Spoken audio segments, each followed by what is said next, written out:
Les faits marquants de l'actualité. Bonsoir à tous et bienvenue. Les titres de ce journal.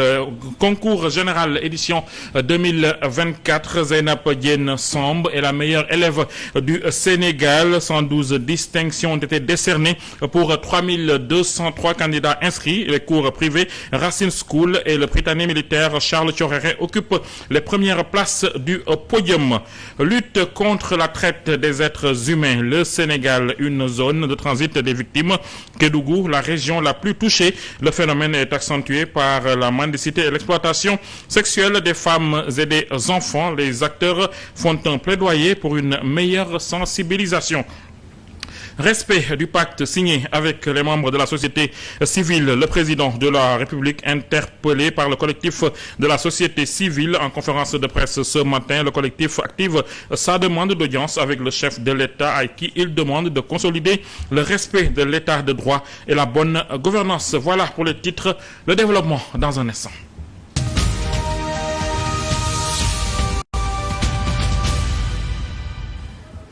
Merci de nous choisir pour vous informer. Éducation et formation, 112 élèves ont été distingués au concours général édition 2024 sur les 3203 candidats inscrits provenant des établissements publics et privés du Sénégal. 64 prix et 48 accessites ont été décernés aux lauréats. Les cours privés Racine School et le Prytanée militaire de Saint-Louis occupent les premières places du podium avec Zeynab Diène Samb et Ahmadou Bachir Touré qui ont respectivement remporté le premier prix des classes de première et celui des classes de terminale. Compte rendu Mamadou Kanté.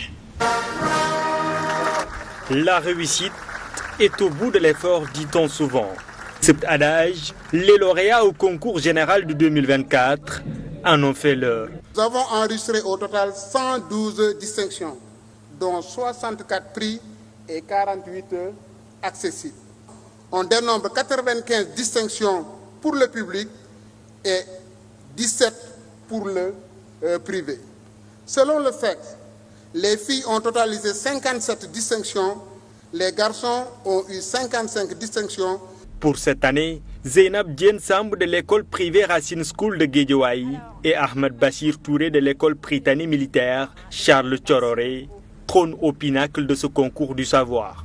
Ça fait vraiment plaisir, vu que c'est le fruit d'un travail acharné, mais aussi d'un encadrement qui n'a su ménager aucun effort pour nous aider. À l'endroit des autres élèves du Sénégal, j'aimerais leur dire de s'investir dans leurs études parce que le Sénégal a besoin de jeunes performants. Le président Bassirou Diomaye Faye, qui perpétue cette vieille tradition ancrée désormais dans le calendrier scolaire, entend apporter des nouveautés dans l'enseignement pour mettre l'école sénégalaise au service de la souveraineté nationale. Notre jeunesse dynamique et engagée a un rôle crucial à jouer dans cette perspective. Elle y parviendra grâce à un système éducatif qui intègre les valeurs africaines et surtout les langues nationales. Mais pour cela, il faut, selon le président, redoubler d'efforts dans le domaine de la science. Cette année, nous avons eu moins de 17% de candidats au baccalauréat dans les séries scientifiques et techniques. Cette régression doit impérativement s'arrêter. À l'image de Mamadou Sankaré, professeur de classe exceptionnelle des universités et parrain de cette édition du concours général, le président Bassirou Diomaye Faye veut insuffler une nouvelle dynamique dans l'enseignement pour en faire un véritable vecteur du développement durable.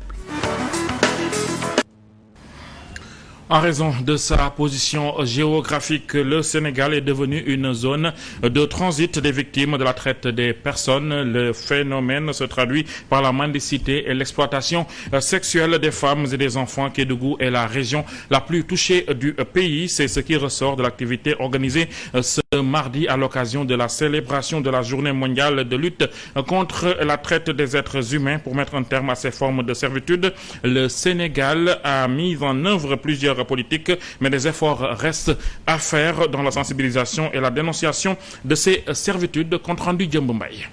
L'apparence triste de son visage, avec ses traits tombants, témoigne de la lourdeur de son pénible vécu. Aboubakr Bari, originaire de Dara Djolof, a eu une enfance bouleversante. Ancien talibé, il a été très tôt privé de protection et d'affection. J'ai vécu 5 ans à l'école coranique à Matam. J'étais très jeune. Je n'arrêtais pas de fuguer parce que j'étais victime de maltraitance. Dans mes fuites, j'ai été à Touba, Kaolack, Mbour et Dakar.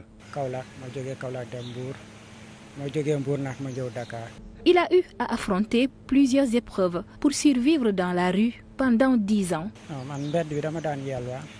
Je mendiais pour manger. Je croise parfois dans les rues de Dakar les personnes avec qui je vivais dans la rue. Parmi eux, certains sont devenus fous à cause de la consommation de drogue. Aujourd'hui, Abou Bakr Bari se bat pour s'assurer une vie réussie. Des milliers d'enfants en Afrique de l'Ouest vivent le drame de la traite des êtres humains. Au Sénégal, le phénomène se traduit le plus sous la forme de la mendicité et de l'exploitation sexuelle. Vous avez l'exploitation de la mendicité des enfants, vous avez l'exploitation au travail des moustiques, vous avez le travail forcé et vous avez d'autres formes qui sont moins connues, qui sont moins visibles, qui sont moins documentées. La région de Kédougou, dans le sud du pays, est la zone la plus touchée par ce phénomène de marchandisation de personnes vulnérables. Nous avons, dans le cadre des efforts qui ont été menés, pu démanteler un certain nombre de réseaux, puis sauver un certain nombre de jeunes filles et de jeunes gens qui étaient victimes d'exploitation sexuelle, d'exploitation de la prostitution. La traite des personnes se déroule en silence, ne fait pas l'objet de dénonciation, ne fait pas l'objet d'identification et c'est toute la grande difficulté. La situation géographique du Sénégal constitue cependant un obstacle car le pays reste une zone de transit de victimes de traite d'êtres humains. Le collectif de la société civile invite le chef de l'État, Bassirou Diomaye Faye, au respect du pacte signé avec les membres de la société civile. Le collectif est aussi en attente de la demande d'audience avec le chef de l'État, introduite depuis le 19 avril face à la presse. Mamadou Ndoye invite les nouvelles autorités à faire mieux que le régime précédent sur le respect de l'État de droit et la bonne gouvernance. Compte rendu Moussa Mané. Une conférence de presse à connotation d'alerte au chef de l'État, le sursaut citoyen s'interroge. Pourquoi le président de la République prend-il plus de 100 jours pour répondre à notre correspondance? Première question. Deuxième question. Pourquoi les mots pacte et assises nationales semblent bannis du discours des nouvelles autorités alors qu'ils foisonnaient dans leur message de la période préélectorale? Pour eux, ces nouvelles autorités ne doivent pas faire moins que le président Macky Sall, qui à l'époque avait confié au bureau des assises la Commission nationale de réforme des institutions. Leur première différence par rapport au passé et par rapport à ce que le peuple a observé jusqu'ici doit être de montrer qu'elles respectent les engagements auxquels elles ont librement souscrit à travers le candidat Diomaye vis-à-vis du pacte, mais aussi à travers Ousmane Sonko qui a signé la charte des assises nationales.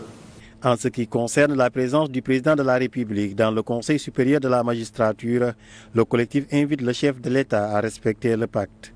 Nous voulons l'indépendance de la justice et que cette indépendance requiert que le président de la République quitte le Conseil supérieur de la magistrature. C'est cela que dit notre pacte très clairement. En rapport avec d'autres organisations de la société civile, le mouvement avait travaillé à la veille de l'élection présidentielle autour des conclusions des assises nationales et la Commission nationale de réforme des institutions pour ressortir les éléments les plus prégnants et les prendre en charge et les faire valider par les différents candidats. Déclaration effective du patrimoine du président de la République, d'ailleurs publiée hier dans le journal officiel. Le bureau politique national du PASTEF salue la démarche et invite les membres du gouvernement à faire de même pour le PASTEF. Ces actes historiques de transparence, d'exemplarité et de bonne gouvernance sont à poursuivre avec une suite à rapidement donner aux publications des rapports des différents corps de contrôle. Omar Amané. Publié hier par le Conseil constitutionnel dans un numéro spécial du journal officiel, la déclaration de patrimoine du président Bassirou Diomaye Faye sonne comme une grande victoire pour le bureau politique national du PASTEF et serait assimilable à un coup de pression pour les autres, surtout du régime sortant, au fin de dévoiler leurs avoirs. En effet, la déclaration des biens du président de la République, du Premier ministre et des membres de son gouvernement dans des délais raisonnables serait la énième preuve de la politique politique prônée par le parti PASTEF, le Djoub, le Djoubol et Djoubonti, selon le communiqué. Avant celle-ci, le président de la République avait démissionné de son poste de secrétaire général, publié les rapports des corps de contrôle et interdit le cumul de fonctions, pour n'en citer que cela, symbole d'intégrité, de redevabilité et qui, soit dit en passant, siffle la fin du présidentialisme au plutocratique, martèle la missive. Le BPN encourage et soutient sans faille l'orientation du président de la République de consolider durant le second semestre de 2024 la phase cruciale de reddition des comptes. Ceci pour mettre la lumière sur les actes intolérables et inqualifiables de prédation économique et financière du régime sortant. Une attention toute particulière doit également être accordée à ce que justice soit rendue et à ce que soient réparées les pertes et dommages subis par les victimes de la répression brutale et mortifère du régime de Macky Sall. Le Sénégal se transformera et changera pour le meilleur, une promesse réalisable si tous les Sénégalais continuent. La mobilisation citoyenne, c'est la forte demande du BPN, du parti au pouvoir. Oumar Thiam, dans l'actualité politique, la LD, Ligue démocratique, dénonce les arrestations d'opposants notés au Sénégal ces derniers jours. Selon le secrétaire général du parti, Nicolas Ndiaye, PASTEF est le seul responsable de cette forme d'opposition. Il invite les nouvelles autorités à plus de tolérance. Bien sûr, je suis contre les outrances, je suis contre les insultes, mais c'est un retour de manivelle, tout simplement. Avec l'apparition du PASTEF sur la scène nationale, au cours de ces 10 ans, on a entendu énormément d'insultes. Insultes au niveau des réseaux sociaux, insultes au niveau des médias, de telle sorte que les outrances, les insultes sont devenues monnaie courante. En fait, comme on dit en Wolof, suñ la fayé sa bor nga mer, ça veut dire que li nga leble woon moo baaxul. En réalité, c'est ça. C'est-à-dire que aujourd'hui, c'est des insultes à tout va. Et insulter, c'est manquer d'arguments, à mon avis. Ce qu'il faut, c'est tout simplement que les gens, les uns et les autres, se surveillent. Mais arrêter les gens, ça n'a pas de sens. Emprisonner quelqu'un, c'est extrêmement grave. Toujours en politique, quel avenir pour l'Alliance pour la République après la défaite à la dernière présidentielle? Le parti de Macky Sall, qui a dirigé ce pays durant 12 ans, est aujourd'hui réduit à l'opposition, une situation qu'il a peu connue aujourd'hui avec le retour en politique d'Amadou Ba, arrivé deuxième à la dernière présidentielle. On se demande si l'APR est encore dans ses plans, un parti qui devra vite se relever s'il veut encore exister dans une nature qui a horreur du vide. C'est la chronique de Mamadou Sy Albert, elle est lue par Ousmane Ba. 3 mois après la perte du pouvoir, le Parti républicain amorce ainsi le processus de sa réorganisation et de son repositionnement dans le champ politique. Un exercice rendu difficile par un contexte délicat marqué par un renouvellement générationnel accéléré des leaders politiques et par l'effondrement électoral des grands partis classiques et des idéologies dominantes depuis des décennies. Le président de l'Alliance pour la République, Macky Sall, reste pour l'instant le chef de file des Républicains et des anciens alliés socialistes, progressistes et des franges de la gauche traditionnelle. Il a encore entre ses mains les cartes pour indiquer les règles et la direction future du parti et de ses anciens compagnons. Les Républicains et leurs alliés disposent d'un atout important. Ils sont majoritaires au Parlement et dans l'écrasante majorité des collectivités territoriales. Toutefois, la nouvelle opposition républicaine se heurte à plusieurs difficultés. La présence du chef de file au Maroc va constituer un lourd handicap au processus de réorganisation et de repositionnement de l'Alliance pour la République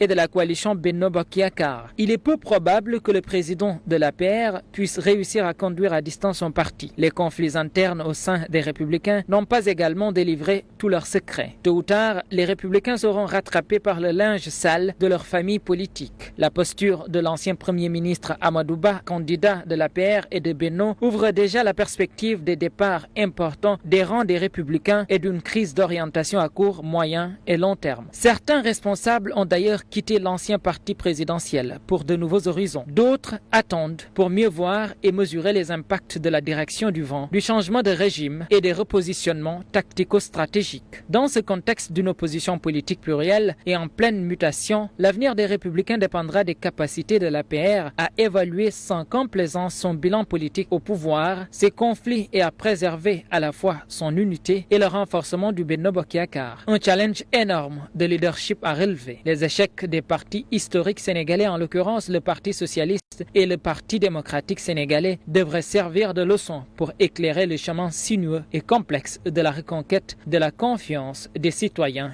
et du pouvoir.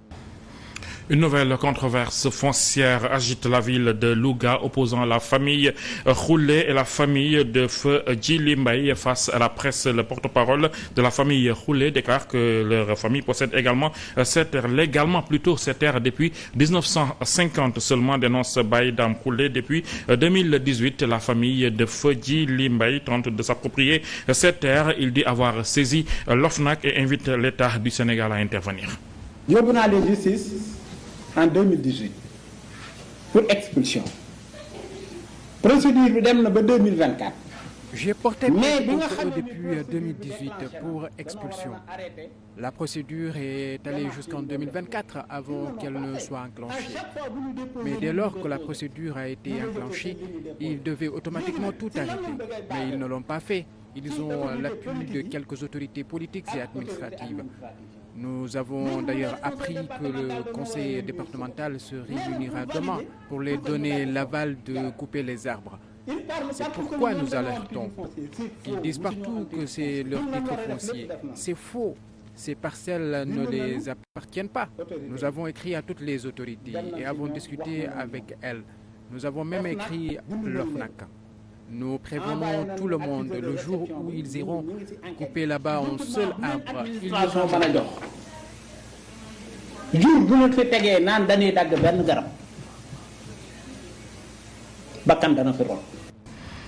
Saisi, la famille de feu Djily Mbaye n'a pas souhaité se prononcer sur cette affaire. Voilà une brève qui met fin à ce journal que nous vous remercions d'avoir suivi. Restez avec nous, nos programmes se poursuivent. Je vous retrouve demain à 20h. Merci, au revoir.